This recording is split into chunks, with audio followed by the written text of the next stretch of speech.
Hello and welcome to the LFS podcast with me, Keevan Ferris. This week on the show, it's been the week of sackings in the Premier League as both Brendan Rodgers and Graham Potter departed from their jobs on Sunday.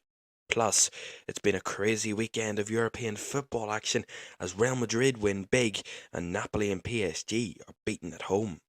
And I'll go through all the results from the Premier League this weekend and the upcoming midweek action. All of that and more to come on this week's LFS podcast. Hello, everyone, and welcome to episode 4 of the LFS podcast. A very good day to you, whether you're watching this in the morning, evening, or afternoon. A very good day to you indeed. Right, we've got a busy week ahead, a busy week to talk about, really, about the sackings of managers. We'll be talking about their appointments, who's going to be coming into the clubs at Leicester, at Chelsea, also at Tottenham as well, what's going to happen there. In Serie A, we've had some crazy games, the Napoli game in La Liga, Real Madrid thumping Real Valladolid 6-0, PSG beating at home again, Bayern Munich winning their Classica, Celtic winning away in their game, and of course all the Premier League results, especially Manchester United against Newcastle, was one of the big results of the weekend, alongside Liverpool and Manchester City as well. All of that to come over the next 20 minutes or so. Starting then with the sackings then, and Chelsea sacked Graham Potter after just 7 months. Julian Nagelsmann, sacked a few weeks ago by Bayern Munich. He has been the favourite to replace Potter, but he was appointed, Graham Potter, on September the 8th, 5 years, a 5-year deal, but just 7 months into that contract, and after winning only 7 of his last 22 Premier League games in charge, he's gone. Well, the former Brighton manager was sacked during a meeting on Sunday afternoon after their 2-0 defeat at home, Chelsea's 2-0 defeat at home to Aston Villa on the Saturday evening. And it's understood that his number 2 as well, Billy Reid, has also left the club, but of course others will remain. The interim head coach at Chelsea will be Bruno Saltor, and of course it's been a crazy night, you know. It was one that, was it expected? More than likely. We know what Chelsea are like. It's a ruthless club. They love to really just sack a manager at any cause of real downturn. But I mean, really? I don't blame them. They're 11th in the Premier League. They've had an awful, awful season. They have been dreadful right the way through the season. They haven't had any real ups in the season at all, Chelsea. They sit 11th in the Premier League, 38 points. They're in limbo at the moment. They're 8 points ahead of 12th, and they don't look good enough to get higher than probably 8th this season. You know, they look dreadful. Dreadful. I mean, they've scored 29 Premier League goals in 28 games. Now, yes, considering some of those games were, of course, Thomas Tuchel, but I mean, when you bring in a new manager, the first thing you think of is they're going to bring something different. It's clearly not, because when you have a minus goal difference under a previous manager and you sack him, you think maybe we can get into that good zone of maybe scoring a few goals and getting into good positions. But no, Chelsea have not been like that at all this season. The last 5 results haven't been awful.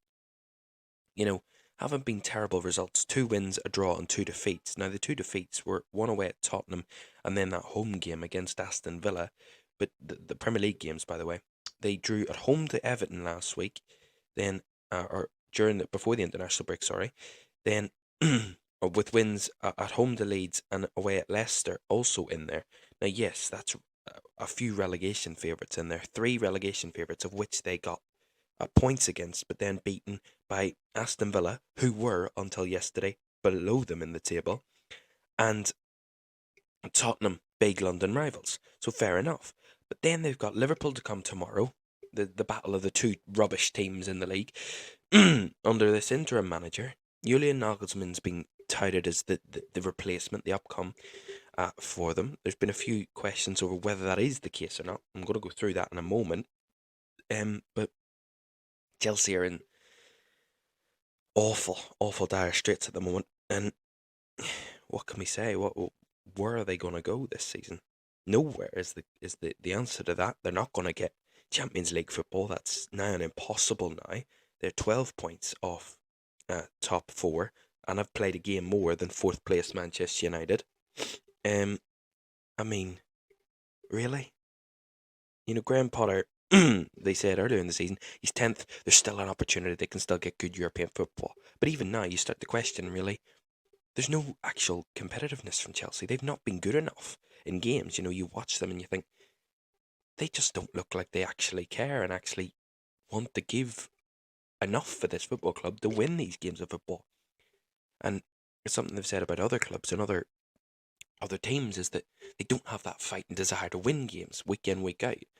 And, they have the desire to keep clean sheets, but they don't have the desire to rack up the goals. Or, maybe that's something that Graham Potter's been criticised at before. At Brighton, they struggled to score goals, and then they get a new manager and they're scoring goals galore. Brighton have scored 49 goals this season. That's incredible for Brighton. I don't know where Graham Potter goes after this, but at the minute, it doesn't look good for Chelsea in their near future, and we'll see what comes of that. Speaking of sackings and big sackings at the weekend, it was earlier on the Sunday that we got the news that Brendan Rodgers had left Leicester after 4 years in charge of the club. Now, Rodgers led Leicester to their first FA Cup success in 2021. He departs with the Foxes in the relegation zone after Jean-Philippe Mateta's last gasp winner at Crystal Palace on Saturday inflicted a fifth league defeat in 6 games.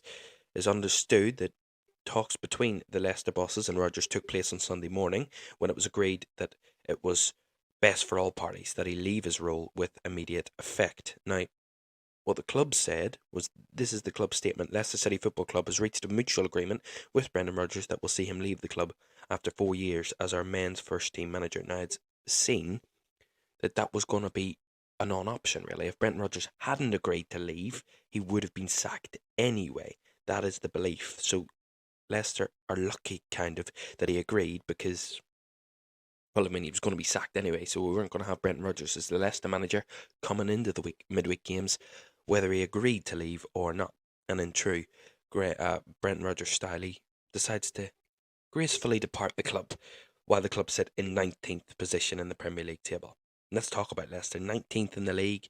They've not been short of goals. 39 goals is not a bad return, but 49 goals conceded. That is the third worst in the Premier League. Only Nottingham Forest and Bournemouth have conceded more goals than Leicester this season. They have been absolutely atrocious. They've lost 4 of the last 5 games, only picking up points away at Brentford. They lost to Crystal Palace, Chelsea, Southampton and Arsenal in that time. Southampton would be the big one that would really cause real concern. A 1-0 defeat away at Southampton, bottom of the league Southampton, that is.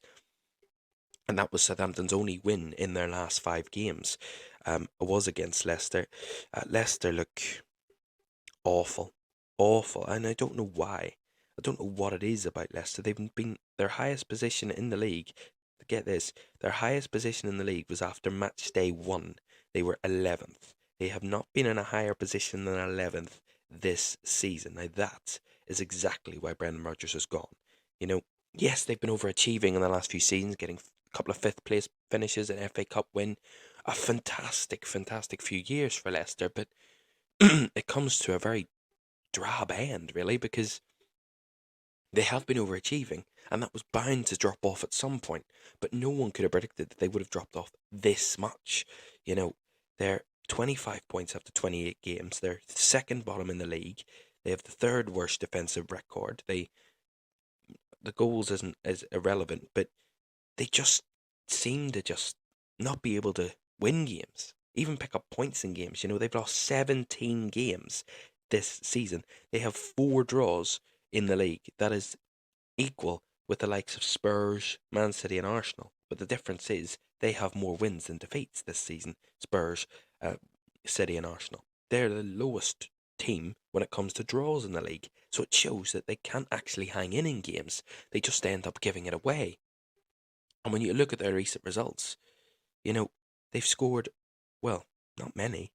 They've scored 3 goals in 5 games, and two of those games that they lost were 1-0 defeats. So they're not, they're very tight games. Leicester have only lost by a 2-goal margin, Once, but that was against Chelsea, the 3-1. But all the other games were very, very close by a 1-goal margin or a draw. So it shows that they can't stay in games. They lose them and then they just seemingly can't get back into it, really. Although they're not performing terribly in terms of their in-game performances, and the results show that, but the actual result comes off more than the performance. The performances aren't terrible and really that bad, but it's a results business, and when you don't get results, you don't win games of football. That's what exactly what happens. Well, let's talk about who's going to take up the job then. For the Leicester manager, there's 4 that have been in the big contenders, the likes of Rafa Benitez, Jesse Marsch, of course, Ralph Hasenhüttl, and Adi Hutter as well, all contenders for that Leicester City job. Graham Potter has also been linked with the job. Could be a good move for him. A club that don't have that big expectations. Mid-table, staying in the Premier League, mid-table expectations, probably pushing for European football maybe on a good day. But that would pretty suit Graham Potter, actually. The Fulham boss has been linked. I don't think that's going to happen. Of course, we talked about Chelsea and Julian Nagelsmann, and he's already been approached, according to Fabrizio Romano, about the possibility of becoming the new manager. And the club have also considered Sporting Lisbon's coach, Ruben Amorim, as well. But he is the early favourite, Julian Nagelsmann, for Chelsea.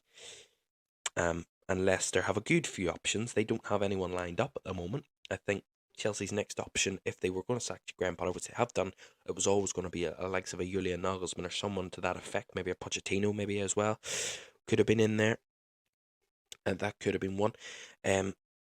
So they were always going to be the contenders. For Chelsea, the likes of that big football club, they're going to want a young and upcoming and a very respected manager around the world. And Graham Potter really wasn't that respected. It's not that he wasn't good enough.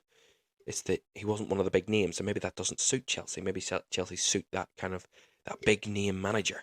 The likes of a Jose Mourinho or an Antonio Conte or not a Frank Lampard. He was rubbish. Thomas Tuchel. Those types of names that would match the expectations that are at Chelsea. At Leicester, on the other hand, there's a lot more options, and it'll be interesting to see what the Leicester ownership do. Will they get a new manager, or will they just leave as an interim for the rest of the season? There's 10, 11 games to go in the season. Leicester have 10 games left. Chelsea have 10 games left of the season. Will they get a new manager in for the last 10 games and then think about the long term? Or will they just say, you know what, we'll leave it to the interim till the end of the season, like the way that Spurs have done. They've got their interim manager, and they said they'll look in the summer for a brand new manager for the longer term. It'll be interesting to see what those two clubs do as well. That is the big, big, big story of the week, that those two have been sacked, and it'll be a lot. It wouldn't be as an exciting podcast if we didn't have all the drama that occurred on Sunday afternoon, but we're happy that it did. Anyway, moving on to the big European action of the week, and champions-elect Napoli suffered just a third Serie A defeat of the season as they were demolished by reigning champions AC Milan. Luciano Spalletti's side remains 16 points clear of second place Lazio, with Milan moving up to third. Rafael Leao swooped a wonderful opener over Alex Merritt, and Brahim Diaz scored Milan's second. Leao added a fine solo effort, and Alex Salamakers slotted a fourth through Merritt's legs. These sides meet again in the Champions League quarter-finals this month on the 12th and 18th of April, both live on LFS, by the way. And Napoli, who have been near perfect all season, have lost 2 of their past 4 Serie A games, having been beaten in 1 of their first 24. But of course, they're probably going to win the league. They still just need 5 of the remaining 10 games to ensure a win. That is, to win 5 of their remaining 10 games to ensure a first Serie A title since 1990.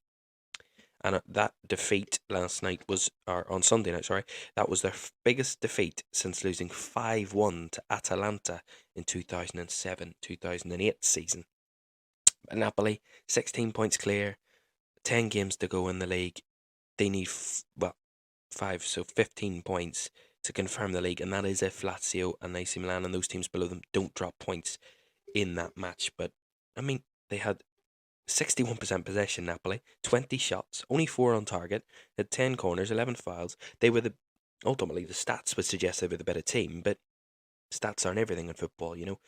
AC Milan had 8 shots on target, 4 ended up in the net. They had 14 shots, only 4 corners, only 39% possession, and it was a real masterclass for AC Milan and a big, big win for them in their push for European football, because that's a tight race in Serie A at the moment. AC Milan, Inter Milan, Roma, and Atalanta all in that battle. Juventus trying to push their way in into the last 10 games, all in for those top 4 spots, but also top 5 and top 6 as well in Serie A. Big game. Speaking of big score lines, Karim Benzema scored a first half hat trick in the space of 7 minutes as Real Madrid hammered Real Valladolid. Carlo Ancelotti's side are 12 points behind La Liga leaders Barcelona. Rodrigo slotted Madrid's opener into the bottom corner for Marco Asensio's ball before Benzema headed in Vinicius Jr.'s excellent cross. The Frenchman curled in his second from another Vinicius pass and then scored a close-range overhead kick with Asensio and Lucas Vazquez also netting. It was the fastest Madrid hat-trick in a La Liga game since Fernando Hierro's 3 goals in 6 minutes in a 7-0 win over Espanyol in April 1992. Well, Real Madrid, they're out of the title race more than likely right now after that big win for Barcelona in El Clasico a few weeks ago.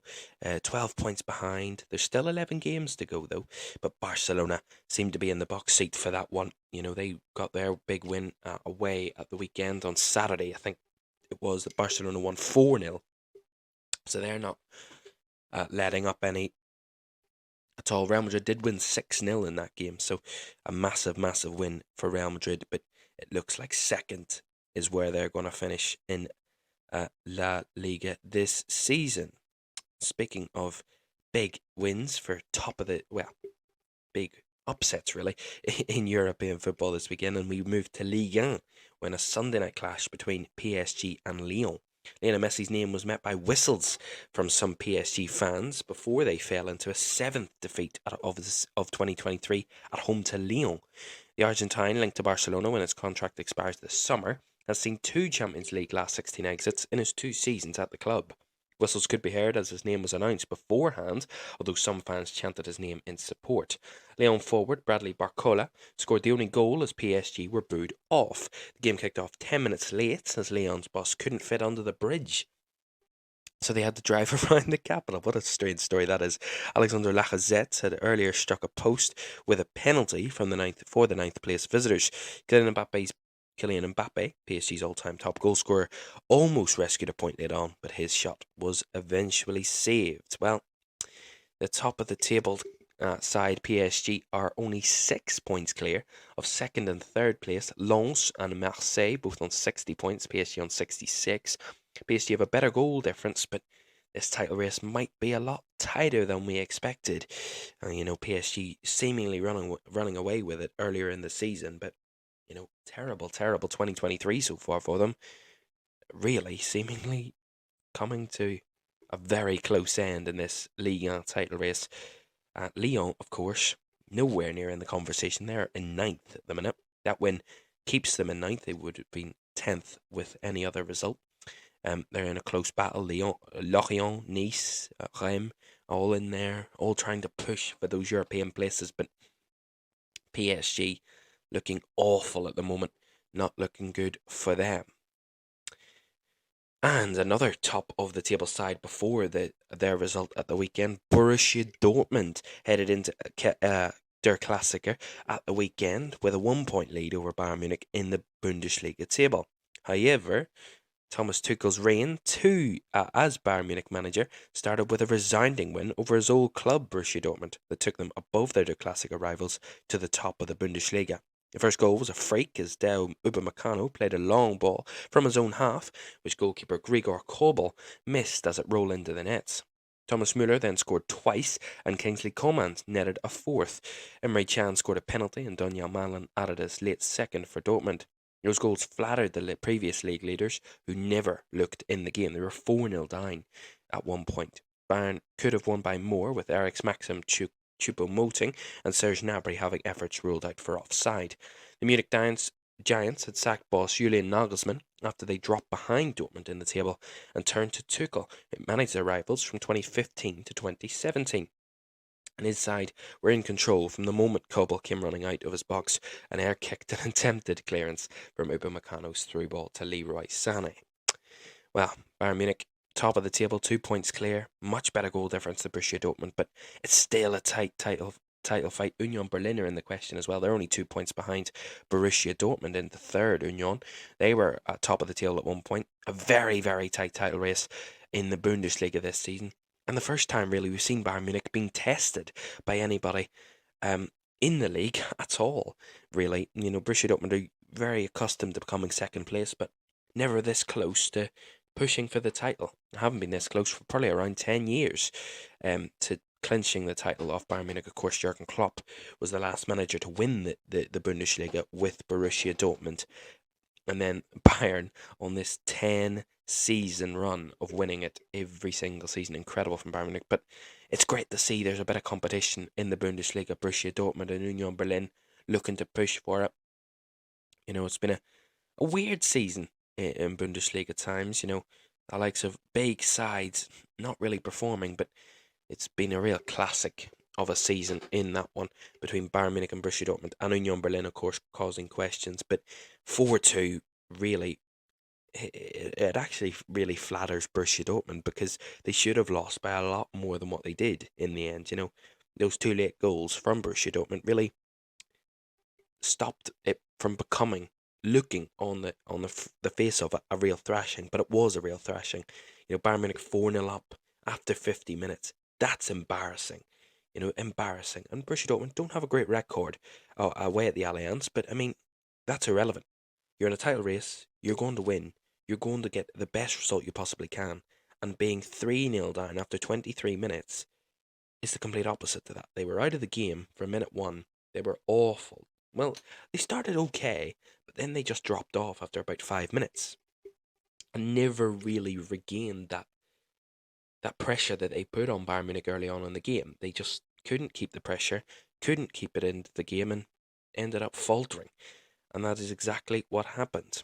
Right, moving on then to our final of our other games out of the Premier League, and Celtic restored their 9-point lead at the top of the Scottish Premiership by overcoming lively Ross County. County survived the first half of Celtic dominance under Alex Iacovitti, handled moments before the break, and Jota scored from the penalty spot. That forced Malky Mackay's side to attack in a second 45 minutes, during which both sides had chances. With County down to 10 men, following a Ross Callaghan injury, Alexander Burnaby fired a late settler. It means Ange Postecoglou's side head into Saturday's derby at home to second-place Rangers, with 15 consecutive victories since the Glasgow rivals drew at Ibrox at the start of January. An 8th consecutive defeat at the hands of Celtic leaves County second bottom, 4 points adrift of Kilmarnock. And that doesn't mean they're going to get relegated, by the way. It's far too complicated. Celtic then on the charge for their second straight win, winning the title, their second straight title win under Ange Postecoglou, and looking very, very good at it. Their goal difference is 74, Celtic. Incredible. 85 points there. Really hunting for that plus 100 points, of course. One that Brendan Rodgers got for Celtic a good few seasons ago now, about 5 or 6 seasons ago. Celtic won the treble and I think got 100 points under Brendan Rodgers, but he could be on for that Ange this season. A close title fight earlier in the season, but Celtic have been much the better side over Rangers, and that's really come to fruition this season. Celtic winning 2-0 away at Ross County. Rangers also winning 2-0 at home to bottom side Dundee United, so they're keeping their fight on, but it looks like Celtic are really pushing their way to the title, and with that big old firm derby coming up next weekend, it'll be a real match, but probably would decide if the title's over or if it's back on. To wrap up then, the Premier League results of the weekend, and some big results in the Premier League this weekend. Man City beating Liverpool by 4-1. An incredible game that was. Liverpool scored the first goal, and then City just turned it on and completely destroyed Liverpool in that second half. obliterated them at the Etihad, and City keep their title charge ahead. They, of course, played first this weekend. Arsenal followed it up with a 4-0 win, a 4-1 win at home to Leeds at the 3 o'clock kickoffs. They keep their 8-point gap ahead of City. Of course, City played a game less. In the 3 o'clock kickoffs, Bournemouth keep their hopes of staying in the division alive, beating Fulham. That's Fulham's third straight defeat in the Premier League. Brighton and Brentford played out a classic at the Amex, a 3-3 draw that keeps both of their hopes of European football alive. Of course, Leicester were beaten 2-1 away at Crystal Palace that ended Brendan Rodgers' 4-year reign at the club. Nottingham Forest and Wolves played out a close fight with the two lowest scorers in the league this season, just got a goal apiece and deserved a point apiece in the end in that one. In the late game on the Saturday, another game that ended another manager's reign, and Aston Villa beat Chelsea by 2-0 at Stamford Bridge. A very, very good game. I think it was Ollie Watkins and John McGinn with the goals at Stamford Bridge on the Saturday evening. And then the Super Sunday games, West Ham against Southampton. West Ham looked to really push away from those bottom positions in the league and keep their hopes of staying in the division and seemingly pushing them in the right direction against bottom of the table Southampton. They got a 1-0 win, a narrow 1-0 win at home at the London Stadium. It was Naif Aguer with the goal, and it was initially ruled out for offside, but VAR checked it and gave the goal. And then the final game of the weekend in the Premier League, Newcastle against Manchester United, and Newcastle got a 2-0 win against Manchester United. Goals from Joe Willock and Callum Wilson made it a very, very good day for Newcastle fans, who go third in the league. Man United drop to fourth. In terms of the upcoming games then, a game on the Monday night, Everton against Tottenham. I'm recording this before that game kicks off, so I don't know the result. But Everton against Spurs is the Monday night game. A couple of midweek games for you, 6 midweek games in the Premier League. The Tuesday night, Bournemouth host Brighton. Nottingham Forest travel to Leeds. Leicester and Aston Villa face off on Tuesday game. And the big Tuesday game is between Chelsea and Liverpool at Stamford Bridge. The two rubbish teams in the top 10 face off at Stamford Bridge. I don't know who's going to come out of that one. It's a terrible game.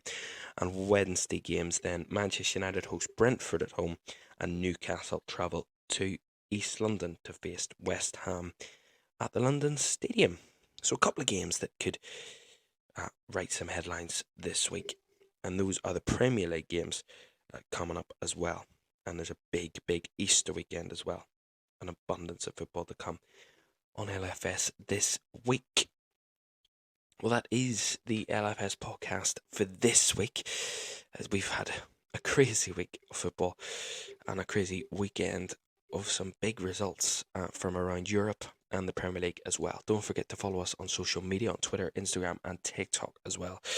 We'll be keeping you up to date with everything that goes on around all the big leagues, as the title races and the battles for European football all around the big European leagues continue into the last 2 months of the season. But for this week, thank you very much for listening, and we'll be back next week for another episode.